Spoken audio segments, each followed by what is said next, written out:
আওয়াজ আসবে।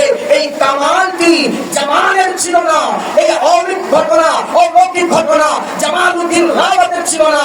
এই অলৌকিক ঘটনার কারণ হচ্ছে যে মাখদুম আশরাফ জাহাঙ্গীর সিরনানি রহমাতুল্লাহি তাআলা আলাইহি নিজের মুখের পান তার মুখে দিয়ে দিয়েছিলেন তার কারামত দেখা। তো চিন্তা করো, যার মুখে মাখদুম পাকের জুতা পান থাকবে, তার মাকাম যদি এমন হয়ে যায়, তো যার শরীরে মাখদুম পাকের দোয়ার রক্ত প্রবাহিত হচ্ছে, তার মাকাম কেমন হবে? আমার উদ্দেশ্য হচ্ছে সৈয়দ নাঈম আশরাফ আল জিলানী, তার শরীরে মাখদুম পাকের দোয়ার রক্ত আছে সৈয়দ নাঈম আশরাফ আল জিলানী। আমার উদ্দেশ্য হচ্ছে সৈয়দ করিম আশরাফ আল জিলানী। আমার উদ্দেশ্য হচ্ছে সৈয়দ জামাল আশরাফ আল জিলানী। আমার উদ্দেশ্য হচ্ছে সৈয়দ হাসান আশরাফ আল জিলানী। আমার উদ্দেশ্য হচ্ছে সৈয়দ মাহমুদ আশরাফ আল জিলানী।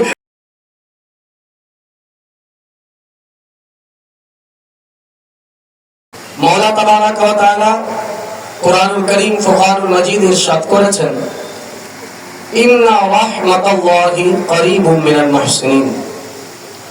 এর সরল অর্থ এটাই হয়, নিঃসন্দেহ আল্লাহর রহমত মুহসিনিনদের নিকটে।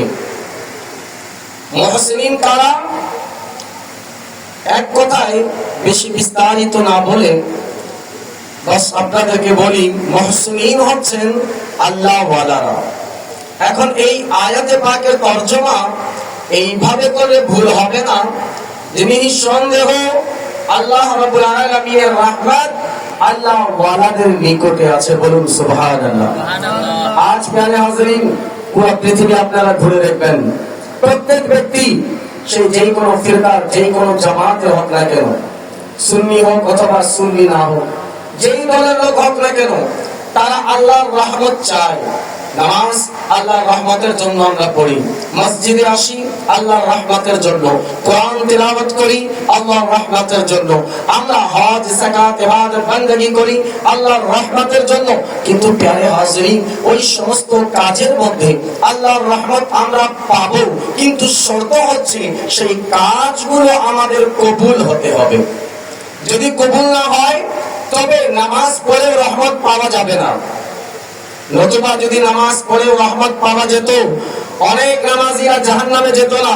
যার কাছে রহমত হবে সে জাহান্নামে যাবে না, জান্নাতে যাবে। রহমত পাওয়ার জন্য ওই ইবাদতগুলোকে আগে কবুল হতে হবে, মকবুল হতে হবে।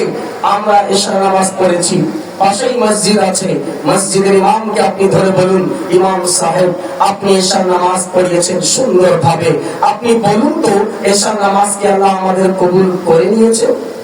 ইমাম সাহেব কি জবাব দিয়ে বলতে পারবে হ্যাঁ কবুল হয়ে গিয়েছে? হাজী সাহেবরা ৬-৭ লক্ষ টাকা খরচ করে হজ করে এসেছেন, ৪০ দিন পরে এসেছেন। সেই হাজীগণকে জিজ্ঞাসা করুন, আপনি এত টাকা ব্যয় করেছেন, সাফা মারওয়া সাই করেছেন, জমর করেছেন, কুরবানি করেছেন, তাওয়াফ করেছেন, জিয়ারত করেছেন, বলুন তো আল্লাহ আপনার হজ কি কবুল করেছে? হাজী সাহেব কি গ্যারান্টি দিতে পারবে? পারবে না। সারাদিন আমরা জৈন মাসের 14 ঘন্টার এই গরমে রোজা রাখলাম, ইফতার করার পরে জিজ্ঞাসা করুন সেই রোজাদার ব্যক্তিগণকে, আপনারা রোজা রেখেছেন, বলুন তো আপনার রোজা আল্লাহ কবুল করেছেন? সে কি গ্যারান্টি দিতে পারবে? পারবে না। কারি সাহেব কোরআন তেলাওয়াত করলেন, তাকে জিজ্ঞাসা করুন, কারি সাহেব আপনার কিরাত অনেক সুন্দর, সুকোকিল কণ্ঠী, আপনি আপনার কিরাত শুনে মুগ্ধ হয়ে গেলাম, আপনি গ্যারান্টি সহকারে বলুন তো আল্লাহ কি আপনার এই কিরাত এই পাঠকে কি কবুল করেছেন? তিনিও গ্যারান্টি দিতে পারবেন না। আওয়াজ একটাই সময় দিবে, আমাদের কাজ ছিল নামাজ আদায় করা, উনি বলবেন আমার কাজ ছিল রোজা আদায় করে দেওয়া, তিনি বলবেন আমার কাজ ছিল হজ করে নেওয়া, তিনি বলবেন আমার কাজ ছিল যাকাত দিয়ে দেওয়া, তিনি বলবেন আমার কাজ ছিল কোরআন তেলাওয়াত করা। এখন কবুল করার মালিক আল্লাহ। আল্লাহ যদি চায় কবুল করতেও পারে, আল্লাহ যদি চায় কবুল নাও করতে পারে। তো প্রিয় হাজরিন, আমি বলি না যে নামাজের রহমত নেই, কিন্তু শর্ত হচ্ছে কবুল হতে হবে। কিন্তু আমার নামাজ, আমার ইবাদত বান্দাগির মধ্যে সন্দেহ আছে, কবুল হতেও পারে নাও হতে পারে। যখন কবুল হবে তখন রহমত পাবো। কিন্তু এমন একটি জায়গা, যেই জায়গায় কোনো সন্দেহ নেই, রহমত যদি নিতে হয় আল্লাহ ওয়ালাদের কাছে চলে আসো। আল্লাহ বলে দিয়েছেন, ইন্না রাহমাতাল্লাহি করিবুম মিনাল মুহসিনিন, নিঃসন্দেহে আমার রহমত যদি পেতে হয় আমার আউলিয়া আল্লাহ, আমার বন্ধুগণের কাছে তোমরা চলে আসো। তাই প্যারে হাজরিন, আমরা কি করি?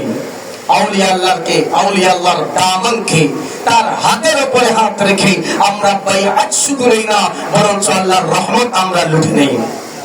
আউলিয়া আল্লাহর দরবারে গিয়ে, তাদের মাজারে গিয়ে, তাদের খানকাতে গিয়ে আমরা শুধুমাত্র খাওয়া দাওয়া করি না, শুধুমাত্র বয়ান শুনি না, শুধুমাত্র আমরা শান শুনি না, শুধুমাত্র আমরা হামদে নাত মানকাবাত শুনি না, বরঞ্চ এই জায়গায় গিয়ে আমরা আল্লাহ রাব্বুল আলামিনের রহমতগুলো লুটে নিয়ে থাকি। কেননা রহমত খুঁজতে হলে দুনিয়ার কোন জায়গায় আছে আপনি সন্দেহতে পড়ে যাবেন, কিন্তু আউলিয়া আল্লাহর কাছে 100% আল্লাহর রহমত আছে। কোরআন বলে দিয়েছে, ইন্না রাহমাতাল্লাহি করিবুম মিনাল মুহসিনিন। আজ আমরা যার উরুসে পাকে এসেছি, যার উরুসে পাকে এসেছি, সৈয়দনা মখদুম আশরাফ জাহাঙ্গীর সিন্নানি রাহমাতুল্লাহি তাআলা আলাইহি, তিনিও আজ থেকে 639 বছর পূর্বেই এই দুনিয়া ছেড়ে চলে গিয়েছেন। আজ আমার ঘর থেকে আমার বাবা মারা গেলে 3 দিন পর একটি মাহফিল করব, 40 দিন পর একটি করব, এরপরে ভুলে যায় বান্দা। হতে পারে কেউ স্মরণ রেখেছে, আপনি দেখুন না, আপনি আমাকে জিজ্ঞাসা করুন আমার বাবার নাম, বলবো মোহাম্মদ আলাউদ্দিন আশরাফি। আমার দাদার নাম রুস্তম আলী, আমার দাদার বাবার নাম, দাদার নাম হচ্ছে আব্দুর রাজ্জাক। কিন্তু এর উপরে আমি আর জানি না কে আছে আমার তার উপরে পূর্বপুরুষগুলো। এমনই ভাবে হতে পারে কেউ আরো একটা দুটা জানতে পারে, কিন্তু তার বাবা কে আমরা জানি না, তাদের আলোচনাও শুনিনি, তাদের কথা আমরা শুনিনি, তাদেরকে ভুলেই গিয়েছি। কিন্তু আজ 600 বছর পার হয়ে যাচ্ছে, 650 বছর চলে আসবে কিছুদিন পরে, কিন্তু সৈয়দনা মখদুম আশরাফ জাহাঙ্গীর সিন্নানিকে আমরা ভুলিনি, বরঞ্চ কিয়ামত তো চলে আসবে কিন্তু মখদুম আশরাফ জাহাঙ্গীর সিন্নানিকে ভোলা যাবে না। কারণ কি? আজ দেখুন অনেক লোকেরা আছে যারা এই আউলিয়া আল্লাহকে না মানার জন্য তারা কোরআন থেকে দলিল দেয়, আস্তানায়ে আউলিয়া আল্লাহতে যাওয়া যাবে না, তারা কোরআন থেকে দলিল দিচ্ছে। কিন্তু এরপরেও আমরা আউলিয়া আল্লাহকে ছাড়িনি, তাদের মহব্বত আমাদের অন্তর থেকে কম হচ্ছে না। কারণ কি? কারণ একটাই আছে, এই আউলিয়া আল্লাহর সঙ্গে যে মহব্বত আমরা নিজে নিজে করিনি, আউলিয়া আল্লাহর মহব্বত আমরা আপনি করে নেইনি। আপনি দেখবেন দুনিয়ার মাঝে দুই বন্ধু এমন আছে যারা একসঙ্গে চলাফেরা করে, যারা একসঙ্গে খাওয়া দাওয়া করে, কত ঘুরতে গেলে একসঙ্গে যাবে, কিন্তু থার্ড পারসন কেউ যদি এসে বলল কি তুমি জানো তোমার বন্ধু তোমার ব্যাপারে এমন এমন কথা বলে, সে বিনা তাহকিক, বিনা যাচাই বাছাই করাতেই সে তার শত্রু হয়ে যায়, দুশমন হয়ে যায়। একজনের কারণে গভীর বন্ধুত্ব ছিল তাদের মাঝে, দুশমনি পয়দা হয়ে যায়। কিন্তু আউলিয়া আল্লাহর ব্যাপারে অনেক লোকেরা অনেক কথা বলে, কিন্তু তারপরেও খাজা গরিব নওয়াজের মহব্বত অন্তর থেকে কম হয়নি, গৌসে পাকের মহব্বত অন্তর থেকে কম হয়নি, আমাদের মখদুম সিন্নার মহব্বত অন্তর থেকে কম হয়নি। কারণ কি? কারণ এটাই যে দুনিয়ার মাঝে আমি যে বন্ধুত্ব করেছিলাম, মহব্বত করেছিলাম, আমরা নিজেই করেছিলাম, কিন্তু আউলিয়া আল্লাহর মহব্বত আমরা নিজে করিনি, বরঞ্চ এই আউলিয়া আল্লাহর মহব্বত আল্লাহ আমাদের অন্তরে ফেলে দিয়েছেন। প্রমাণ কুরআনুল কারীম উঠিয়ে দেখো, 16 নম্বর পারা সূরা মারইয়াম তেলাওয়াত করো। আল্লাহ ইরশাদ করে দিয়েছেন, ইন্নাল্লাযীনা আমানু ওয়া আমিলুস সালিহাত সায়াজআলু লাহুমুর রাহমানু বুদ্দা। নিঃসন্দেহে যারা ঈমান এনেছে এবং নেক আমল করেছে, অর্থাৎ যারা আল্লাহ ওয়ালা হয়ে গিয়েছেন, তাদের মহব্বতকে আল্লাহ রাব্বুল আলামিন মানুষদের অন্তরে ঢেলে দিয়ে থাকেন। বলুন সুবহানাল্লাহ। তাই এই আউলিয়া আল্লাহর মহব্বত কিয়ামত পর্যন্ত আমাদের অন্তরে বাকি থাকবে, আর এই মহব্বত কাল কিয়ামতে আমাদের কাজে আসবে। প্যারে হাজরিন, আমরা যে মখদুম আশরাফ জাহাঙ্গীর সিন্নানি রাহমাতুল্লাহি তাআলা আলাইহির কুরসে পাকের মাহফিলে এসেছি, তিনি কোনো সাধারণ ব্যক্তি ছিলেন না বা সাধারণ কোনো ওলি ছিলেন না। তার কলমের ছোঁয়াতে হাজারো হাজার লোকেরা আল্লাহওয়ালা হয়ে গিয়েছে। তার নজরে হাজারো হাজার লোকেরা আল্লাহওয়ালা হয়ে গিয়েছেন। আজ মানুষের প্রচার হয় তার দুনিয়াতে আসার পরে, যখন সেই এমন উপযুক্ত হয়ে যায়, না ঠিক আছে সাজাদা আসলে সুন্দর বক্তব্য দেন, আলোচনা হয়ে গেল, ফেসবুকে ছাড়লাম, দেখলো লোকেরা, প্রচার হলো দুনিয়াতে আসার পরে। কিন্তু প্যারে হাজরিন, সৈয়দনা মাহমুদ আশরাফ জাহাঙ্গীর সুনানি রাহমাতুল্লাহি তাআলা আলাইহি, তিনি এখন দুনিয়াতে আসেননি, আসার আগেই তার প্রচার প্রসার শুরু হচ্ছে, বলুন সুবহানাল্লাহ। কত আগে? সৈয়দনা গাউসে পাক রাহমাতুল্লাহি তাআলা আলাইহির কাছে এক ব্যক্তি আসলো। আসার পরে বলতে লাগলো, হুজুর আমার ঘরে ছেলে সন্তান নেই, আপনি দোয়া করে দিন যে আল্লাহ আমাকে একটি ছেলে সন্তান দান করুন। সৈয়দনা গাউসে পাক রাহমাতুল্লাহি তাআলা আলাইহি তিনি বলেন, চক্ষু বন্ধ করে, তোমার ভাগ্যতে ছেলে সন্তান নেই, কিন্তু চাহনেওয়ালা, মাননেওয়ালা ভিখারি যদি চাওয়ার মতো চায়, আল্লাহ তাকেও দান করে দেন।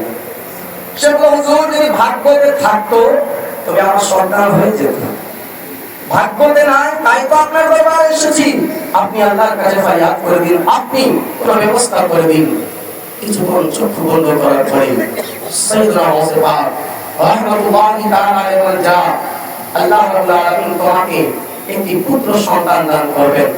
সেই সন্তান তো তোমার ঘরে জন্ম নিবে, কিন্তু সে ছেলে আমার হবে। হাকিকতে এমনই হলো, তার ঘরে একজন সন্তান জন্ম নিলেন, যাকে আজ সারা দুনিয়া মুকাশিফাতুল, যাকে সারা দুনিয়া সুলতানুল মুকাশিফিন বলে, যাদের কাশফ সুলতানুল মুকাশিফিন, ইমামুল মুকাশিফিন, যাদের কাশফ খুলে গিয়েছে। কাশফ খুলে গিয়েছে মানে কি? আমরা দেখার জন্য চোখ খুলি, যাদের কাশফ খুলে যায় তারা দেখার জন্য চোখ বন্ধ করে রাখেন। उल्टी ही चाल चलते हैं दीवाना ने इश्क, उल्टी ही चाल चलते हैं दीवाना ने इश्क, आंखें बंद करते हैं दीदार के लिए। তারা চক্ষু বন্ধ করে সব কিছু দেখে নেন, যা আমরা চোখ খুলে দেখতে পারি না। তো তাদেরকে, যাদের কাশফ জাহির হয়ে গিয়েছে, তাদেরকে কাশফওয়ালা ওলি বলা হয়।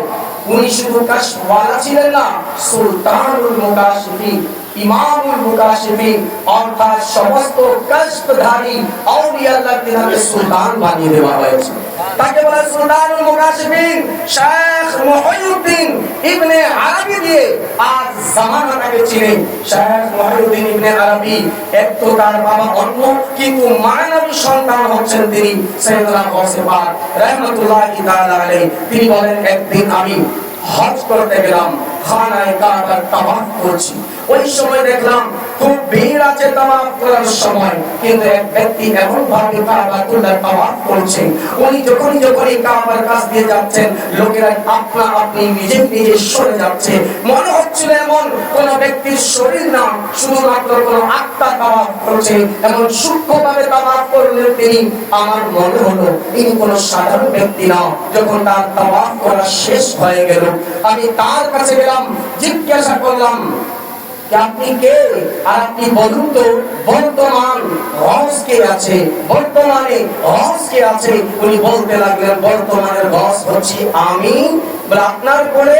বলে আমার পরে যিনি গস হবেন তার নাম হবে সৈয়দ জালালউদ্দিন, এবং তিনার পরে যিনি গস হবেন তার নাম হবে সৈয়দ আশরাফ জাহাঙ্গীর। বলেন সুবহানাল্লাহ।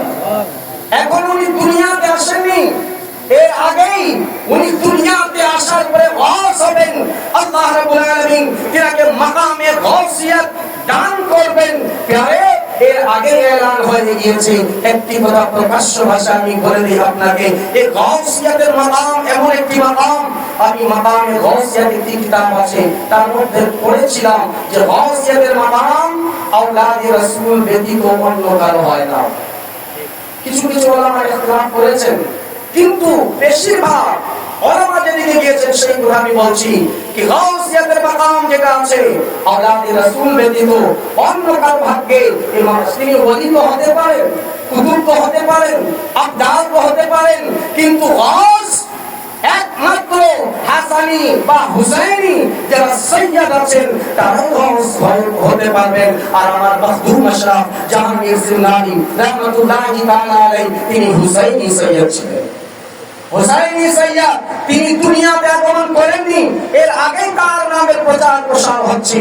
প্যারে হাজরিন, চিন্তার বিষয়, যিনি দুনিয়াতে আসেননি, আসার আগেই তার নামের ডঙ্কা যখন এমন বাজছে, যখন তিনি দুনিয়াতে এসে গেলেন, এরপরে অবস্থা আর কি হবে। মখদুম আশরাফ জাহাঙ্গীর জিন্নানী তার শুরু থেকে শেষ পর্যন্ত যদি আমি কথাগুলো বলতে থাকি, শুধুমাত্র মখদুম পাকের জীবনের পরে আজ সারা রাত শেষ হয়ে যাবে, কিন্তু তার ঘটনাগুলো, তার জীবনগুলো, জীবনের আলোচনাগুলো আমি ইমরান হাবিব শেষ করতে পারবো না। প্যারে হাজির সংক্ষিপ্ত আকারে যা বিষয়গুলো রয়েছে আমি আপনাদেরকে সেই জিনিসগুলো বুঝিয়ে দেব। মখদুম আশরাফ জাহাঙ্গীর জিন্নানী রাহমাতুল্লাহি তাআলা আলাইহি তার মাকামকে যদি আমরা বুঝতে চাই, তিনি কেমন মাকামে আল্লাহ রাব্বুল আলামিন তাকে ফায়েজ করেছিলেন, কেমন মাকাম আল্লাহ রাব্বুল আলামিন তাকে দান করেছিলেন। যখন মখদুম পাক রাহমাতুল্লাহি তাআলা আলাইহি নিজ প্রিয় মুর্শিদ মখদুম আলাউল্লাহ পান্ডবী রাহমাতুল্লাহি তাআলা আলাইহি, যারা ভারত বাঙ্গালের মধ্যে যার মাজার মোবারক রয়েছে, তার থেকে অনুমতি নেওয়ার পরে তার প্রিয় মুর্শিদ বললেন, দেখো আশরাফ, তোমার এই ঠিকানা আছে। নিজ হাতের তালুতে দেখিয়ে দিলেন, এই ঠিকানাতে তোমাকে যেতে হবে, আর তোমার মাজারও ওই জায়গায় হবে। বর্তমান কিশোরগঞ্জ মুকদ্দাসা যেই জায়গায় অবশিষ্ট আছে, যেই জায়গায় রয়েছে, ওই জায়গায় তার প্রিয় মুর্শিদ দেখিয়ে দিলেন, এই জায়গায় তোমার আস্তানা হবে, এই জায়গায় তোমাকে থাকতে হবে। রাস্তার মাঝে অনেক ঘটনাগুলো হলো। মখদুম আশরাফ জাহাঙ্গীর জিন্নানী যখন চলে আসলেন ফয়জাবাদ শহরে, দেখলেন আমার প্রিয় মুর্শিদ এই জায়গায় কথা বলেছেন, ওই জায়গায় একটু উঁচু ছিল। সৈয়দনা মখদুম আশরাফ জাহাঙ্গীর জিন্নানী রাহমাতুল্লাহি তাআলা আলাইহির একজন খাস মুরিদ ছিলেন মালিক জাদা, তিনাকে ডাকলেন এবং বললেন, এই জায়গা আমার চাই। আমার প্রিয় মুর্শিদ এই জায়গাটি বলেছিলেন, এই জায়গায় আমার আস্তানা হবে। মালিক জাদা বলতে লাগলেন যে হুজুর, এই জায়গা নেওয়া খুব মুশকিল, অন্য কারো থাকলে খরিদ করে নেওয়া যেত, বুঝিয়ে নেওয়া যেত, কিন্তু এই যে জায়গাটি রয়েছে হিন্দুদের বড় বড় পণ্ডিতদের, যারা যোগী আছে, যারা জাদু জানে, তারা এমন ভাবে তারা পূজা পাঠ করেছে, একটা দুটা নয়, বড় একটি পূজারি আছে, তার 500 স্টুডেন্ট আছে, ছাত্র আছে। এই 500 জন মিলে এই জায়গায় তারা বসবাস করে, তারা এমনিতে এই জায়গাগুলো ছাড়বে না। সৈয়দনা মখদুম আশরাফ জাহাঙ্গীর জিন্নানী রাহমাতুল্লাহি তাআলা, ঠিক আছে, তাদের সঙ্গে কথা বলুন। মখদুম আশরাফ জাহাঙ্গীর জিন্নানী তাদের সঙ্গে কথা বললেন, তারা বলল, না না না, এত সহজে এই জায়গা আমরা ছাড়বো না। এতদিন ধরে এই জায়গায় আমরা উপাসনা করেছি, এই জায়গায় আমরা তপস্যা করেছি, এই জায়গা আমরা কোনোদিন ছাড়বো না। যদি আপনাকে এই জায়গাটি নিতে হয়, তবে আমাদের সঙ্গে আপনাকে মোকাবিলা করতে হবে। মখদুম পাক আছেন উনি, সৈয়দ আছেন তিনি, এই কাফেরদের থেকে তিনি মোকাবিলা করবেন, এই হিন্দু পূজারীদের থেকে মোকাবিলা করবেন, এই জাদুঘর থেকে তিনি কি মোকাবিলা করবেন। সৈয়দনা মখদুম আশরাফ জাহাঙ্গীর জিন্নানী বলে, ঠিক আছে, তুমি যদি এটা চাও এটাই হবে, কিন্তু মোকাবিলা তোমাদের সঙ্গে আমি করব না, আমার এক মুরিদ করবে। তিনি খানকায় নেমে আসলেন, একজনকে ডাকলেন যার নাম লেখা রয়েছে জামালউদ্দিন রাওয়াত। জামালউদ্দিন রাওয়াত, এই জামালউদ্দিন রাওয়াতকে আগে তিনি হিন্দু ছিলেন। যেই দিন মখদুম আশরাফ জাহাঙ্গীর জিন্নানী এসেছিলেন, ওই দিনে তিনি তাকে মুরিদ করলেন এবং তাকে মুসলমান করলেন। তার নাম অন্য কিছু ছিল, নাম পরিবর্তন করে তার নাম জামালউদ্দিন রেখে দিলেন। আর রাওয়াত এখনো তারিখ ইতিহাসের কিতাব লেখা হয়, যেন লোকেরা বুঝতে পারে যে উনি আগে হিন্দু ছিলেন। আর এই কারামাত সৈয়দনা মখদুম আশরাফ জাহাঙ্গীর জিন্নানী রাহমাতুল্লাহি তাআলা আলাইহি জামালউদ্দিন রাওয়াত থেকে প্রকাশ করে দিলেন। প্যারে হাজরিন, মখদুম আশরাফ জাহাঙ্গীর জিন্নানী জামালউদ্দিন রাওয়াতকে ডাকলেন, যিনি আজকেই মুরিদ হয়েছেন। একদিন এখন পরিপূর্ণ হয়নি। একদিনে কেউ যদি মুরিদ হয়ে যেত, নামাজ পড়তো 5 ওয়াক্ত, কিন্তু এখন 1 ওয়াক্ত হয়নি, বা একদিন 1 ওয়াক্ত 2 ওয়াক্ত যদি হয়েছে, 5 ওয়াক্ত তো হয়নি। একদিনের মুরিদ, একদিনের মুসলমান জামালউদ্দিন রাওয়াতকে সৈয়দনা মাহবুব আশরাফ জাহাঙ্গীর সিমনানি রাহমাতুল্লাহি তাআলা আলাইহি ডাকলেন। ডাকার পর বলেন, জামালউদ্দিন তুমি এই জায়গার বাসিন্দা, এক কাজ করো, তুমি গিয়ে এই জাদুঘরের সঙ্গে মোকাবিলা করো। জামালউদ্দিন রাওয়াত বলতে লাগলো, হুজুর তার বড় বড় জাদুঘর আছে, তার ছাত্র 500 জন, তারাও জাদু জানে, তার সঙ্গে মোকাবিলা করা কি সম্ভব? সৈয়দনা মাহবুব আশরাফ জাহাঙ্গীর সিমনানি বলেন, না, মোকাবিলা তো তোমাকেই করতে হবে। একটি কথা মনে রাখবেন, সৈয়দনা মাহবুব আশরাফ জাহাঙ্গীর সিমনানি রাহমাতুল্লাহি তাআলা আলাইহি বেশি বেশি পান খাইতেন। ওই সময় তার মুখে পান ছিল, পান চাবাইতে চাবাইতে সৈয়দনা মাহবুব আশরাফ জাহাঙ্গীর সিমনানি নিজের মুখের পানের কিছু টুকরা, কিছু অংশ বের করলেন, পানের কিছু অংশ বের করলেন, আর এই পানের অংশটুকু জামালউদ্দিন রাওয়াতের মুখে দিয়ে দিলেন। জামালউদ্দিন রাওয়াতের মুখে দিয়ে দিলেন। যেমন ভাবে জামালউদ্দিন রাওয়াতের মুখে মাহবুব আশরাফ জাহাঙ্গীর সিমনানি রাহমাতুল্লাহি তাআলা আলাইহি ওই পানের টুকরা চলে আসলো। জামালউদ্দিন রাওয়াত বলেন, আমার শরীরের মধ্যে আজব এক শক্তি চলে আসলো, আজব একটি আমার শরীরের মধ্যে, আমার শরীরে আজব একটি শক্তি চলে আসলো, আজব একটি সাহস চলে আসলো। আমি চলে আসলাম ময়দানের মধ্যে, এবং ওই যোগী যারা ছিল, ওই জাদুকর যারা ছিল, ওই পণ্ডিত পূজারী যারা ছিল, তাদের কাছে গিয়ে বলতে লাগলাম, আসলে কে আছে আমার মোকাবিলা করবে? সবচেয়ে বড় যে পণ্ডিত ছিল, সে সর্বপ্রথম কি করলো, কি তন্ত্র মন্ত্র পড়তে লাগলো। তন্ত্র মন্ত্র পড়ার পরে ছোট ছোট পিঁপড়ে গুলো ঝাঁকে ঝাঁকে পাঠিয়ে দিল। যত দূর দৃষ্টি যেত শুধু পিঁপড়ে আর পিঁপড়ে দেখা যেত। জামালউদ্দিন রাওয়াত কোনো কিছু করেননি, শুধু কি আছে তার কাছে? আমার মাহবুব পাকের পান আছে, বলুন না সুবহানাল্লাহ। মাহবুব আশরাফ জাহাঙ্গীর সিমনানির 8টা জুঠা পান তার মুখের মধ্যে ছিল, এবং এই পানের কারামত এমন হয়ে গেল, সে পিঁপড়িকার দিকে একবার নজর করে দেখছে, সমস্ত পিঁপড়ে গুলো একেবারে মাটির সঙ্গে মিলে গিয়ে শেষ হয়ে গেল, বলুন সুবহানাল্লাহ। এরপরে ওই জাদুঘর দেখলো এটা তো জাদু হতে পারে না, চার একটি তন্ত্র মন্ত্র পড়লো। সেই জাদুর মায়া জালে বড় বড় সিংহগুলোকে পাঠিয়ে দিল ময়দানে। যতদূর দেখা যায় সিংহ আর সিংহ, বড় বড় বাঘ দেখা যাচ্ছে। জামালউদ্দিন রাওয়াত কিছুই করলেন না, মুখে আছে মাহবুব আশরাফ জাহাঙ্গীর সিমনানির পান, বলুন না সুবহানাল্লাহ। একটি নজর করলো, এক নজরে সমস্ত সিংহগুলো একেবারে ধুয়ে মিলে গেল, মাটিতে মিশে গেল। এই সময় জাদুঘরের মাথার কাজ করে না। এখন আমি করি তো কি করি? সেই জাদুঘর নিজের লাঠি আনলো, লাঠি বুঝেন না, নিজের জাদুর লাঠি আনলো। সেই লাঠির উপরে কিছু মন্ত্র পড়ে বাতাসে ছেড়ে দিল। ওই বাতাসে উড়তে লাগলো লাঠিগুলো, কেননা সে তো অনেকদিন ধরে এই কাজটি করছিল। তার ওই লাঠিটি বাতাসে ভাসতে লাগলো। জামালউদ্দিন রাওয়াত এই দিকে আওয়াজ দিলেন, আমার মাহবুবের লাঠি নিয়ে আসো, মাহবুব পাকের লাঠি নিয়ে আসো। প্যারে হাজিরিন, মাহবুব আশরাফ জাহাঙ্গীর সিমনানি রাহমাতুল্লাহি তাআলা আলাইহির লাঠি মোবারক আনা হলো। যেমনই ভাবে জামালউদ্দিন রাওয়াত ওই লাঠিকে বাতাসে ছেড়ে দিলেন, এই লাঠিও বাতাসে উড়তে লাগলো। এই দিকে ছিল তার জাদু, অপর দিকে ছিল মাহবুব আশরাফ জাহাঙ্গীর সিমনানি রাহমাতুল্লাহি তাআলা আলাইহির কারামাত। কারামাত উপরে হয়ে গেল, এবং এমন হলো যে মাহবুব পাকের লাঠি ওই জাদুকরের লাঠির উপরে মারতে মারতে তাকে জমিনে নিয়ে আসলো। জাদুকর বুঝতে পারলো এনার সঙ্গে মোকাবিলা আর করা যাবে না।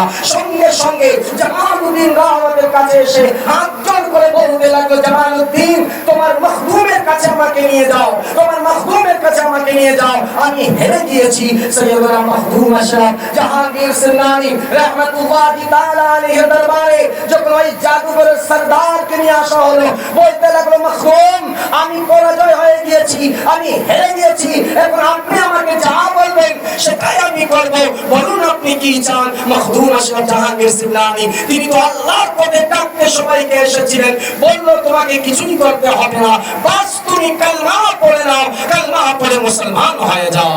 সুবহানাল্লাহ। প্যারে হাজরিন, ওই জাদুঘর সঙ্গে সঙ্গে কালমা পড়ে মুসলমান হয়ে গেল। তার 500 ছাত্রগুলো ছিল।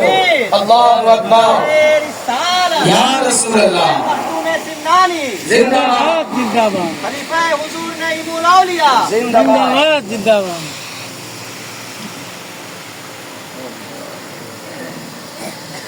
আসসালামু আলাইকুম। প্যারে হাজরিন, আমি এই ঘটনাটি শেষ করে ইনশাআল্লাহ আমি বিদায় নিচ্ছি। বলছিলাম সঙ্গে সঙ্গে জামালউদ্দিন রাওয়াতের কাছে এসে বলতে লাগলো, মখদুম পাকের কাছে নিয়ে যাও। মখদুম পাকের কাছে আসার পরে বলতে লাগলো, আপনি এখন যা বলবেন সেটাই করব। মখদুম পাক তো কাউকে ধ্বংস করতে আসেননি, বরঞ্চ তাদেরকে আবাদ করতে এসেছিলেন, তাদেরকে জাহান্নাম থেকে বের করে জান্নাতের পথিক বানাতে এসেছিলেন। সৈয়দনা মখদুম আশরাফ জাহাঙ্গীর সিন্নানি রাহমাতুল্লাহি তাআলা আলাইহি বললেন, তুমি যদি কামিয়াবি চাও, তুমি যদি ইহকালে পরকালের কামিয়াবি চাও, তো আমার সঙ্গে সঙ্গে পড়ে নাও, আশহাদু আল্লা ইলাহা ইল্লাল্লাহু ওয়া আশহাদু আন্না মুহাম্মাদান আবদুহু ওয়া রাসূলুহু। সেই ব্যক্তি সঙ্গে সঙ্গে কালেমা পড়ে মুসলমান হয়ে গেল। তার 500 ছাত্র ছিল, 500 জাদুকর ছাত্র ছিল। তারাও যখন দেখলো আমার উস্তাদ মুসলমান হয়ে গিয়েছে, তারা সঙ্গে সঙ্গে কালেমা পড়ে মুসলমান হয়ে গেল। প্যারে হাজরিন, মখদুম আশরাফ জাহাঙ্গীর সিন্নানি আছেন যে ভারত উপমহাদেশে সবচেয়ে বেশি যিনি মুসলমান বানিয়েছেন তিনি হচ্ছেন আকাই রাসূল ইনদাল ওয়ালি খাজা গরীব নওয়াজ, মুসা খাজা গরীব নওয়াজ রাহমাতুল্লাহি তাআলা আলাইহি, যিনি 90 অথবা 96 লক্ষ কাফেরকে কালেমা পড়ে মুসলমান বানিয়েছেন। ওনার পরে দ্বিতীয় যদি কারো নাম আসে, তার নাম হচ্ছে সৈয়দুনা মখদুম আশরাফ জাহাঙ্গীর সিন্নানি রাহমাতুল্লাহি তাআলা আলাইহি। তিনি 56 লক্ষ কাফেরকে কালেমা পড়ে মুসলমান বানিয়েছেন। 56 লক্ষের চেয়ে বেশি কাফেরকে কালেমা পড়ে মুসলমান বানিয়েছেন। এক সময় তো 500 লক্ষকে কালেমা পড়ে মুসলমান বানালেন। তারা তো আগেই থেকে পূজা পাঠ করেই ছিল, তাদেরকে বেশি সময় লাগলো না, মুসলমান করে মুরিদ করে দিলেন। ওই জাদুকররা নিজের বিদ্যার সমস্ত বই পুস্তকগুলো এনে আগুন লাগিয়ে পুড়িয়ে দিল। মখদুম আশরাফ জাহাঙ্গীর সিন্নানি তাদেরকে তালিম দিলেন, ওয়াজিফা দিলেন। তারা কিছুদিনের মধ্যে আল্লাহর কামে ওলি হয়ে গেল। সৈয়দনা মখদুম আশরাফ জাহাঙ্গীর সিন্নানি তাদেরকে একটি জায়গা দিয়ে দিলেন, যাও এই জায়গার খিদমত তুমি করো, ওই জায়গার খিদমত তুমি করো। প্যারে হাজরিন, আমার বলার উদ্দেশ্য এটাই যে ওই জামালউদ্দিন রাওয়াতের মধ্যে কি ছিল। আজ আমরা মুসলমান আছি জন্ম থেকে, কথাটা ভালো করে শুনবেন, সাজাদা তাওয়াজ্জুহ। আমরা জন্ম থেকে মুসলমান আছি, জন্ম থেকে কালেমা পড়ি, জন্ম থেকে নামাজ পড়ছি, ইবাদত বندگی করছি, তাসবিহ তাহলিল দুরূদ ওয়াজিফা সব। কিন্তু আজ আমার মধ্যে এমন ক্ষমতা হচ্ছে না। কিন্তু জামালউদ্দিন রাওয়াত তার আমল কি ছিল?